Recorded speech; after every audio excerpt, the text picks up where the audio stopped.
Сәлеметсіздер ме? Бүгін сіздермен блинны пісіреміз. Видеоны соңына дейін қарап, менімен бірге болыңыздар. Төменге рецептін қалдырдым. Осы рецептпен жасап көріңіздер. Жұп-жұқа, кестелі болып шығады. Мінекей осылай. Тағы да басқа видеоларымды жіберіп алмау үшін YouTube каналыма тіркеліп, колокольчикті басып қоюды ұмытпаңыздар. Ал енді бастаймыз. 2 жұмыртқамды венчикпен жақсылап араластырып аламыз.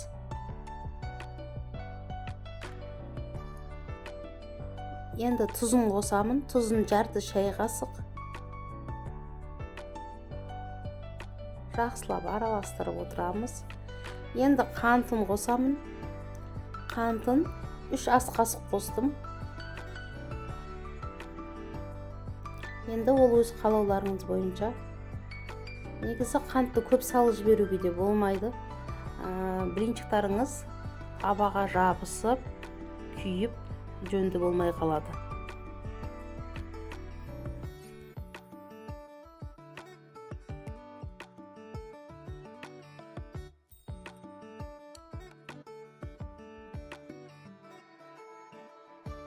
Енді ұнын саламыз.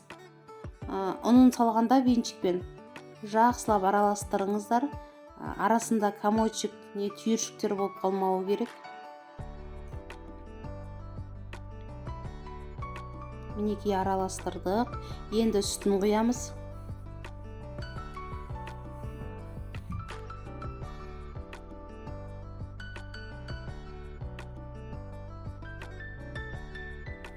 Енді ұнын, осылай ұны мен сүтін кезек-кезек салып отырамыз.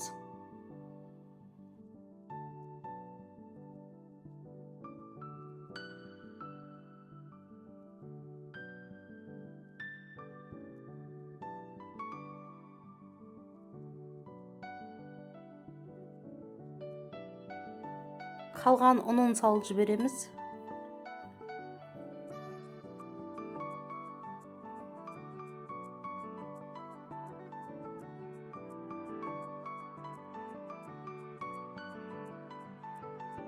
Енді жарты шай қасық содамызды саламыз. Бір келке етіп араластырамыз.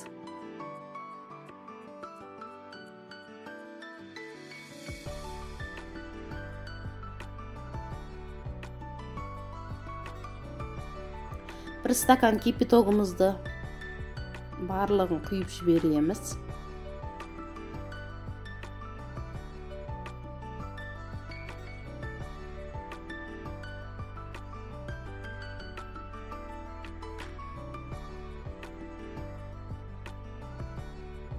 Ең соңында 3 ас қасық майымды құйып жіберемін.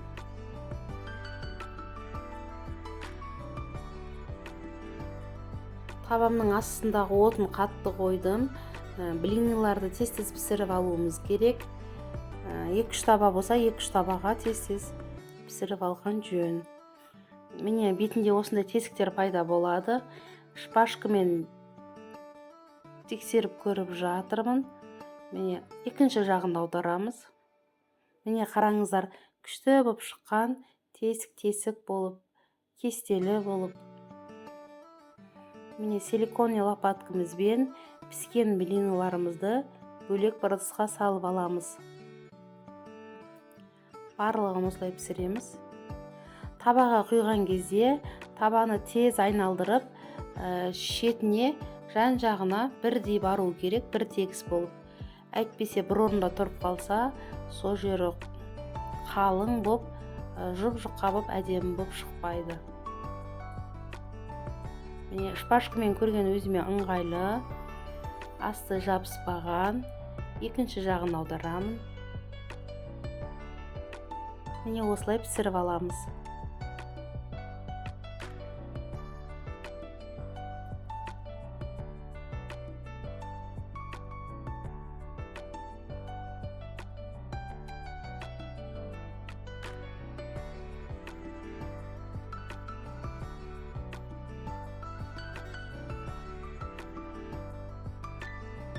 Мінекей қараңыздар қалай күшті болып шыққан, кестелі болып, ортасы міне тесік болып әдемі болып шыққан. Міндетті түрде жасап көріңіздер. Қаймақпен ортасына вареньемен, сгущенкамен салып, или болмаса осылай да ұсынуға болады. Міндетті түрде осы рецептпен жасап көріңіздер, күшті болып шығады. Бұдан да басқа тағы видеоларын жіберіп алмау үшін каналыма тіркеліп қоюды ұмытпаңыздар. Сіздермен болған Эльмира. Келесі видеоларда кездескенше астарыңыз дәмді болсын.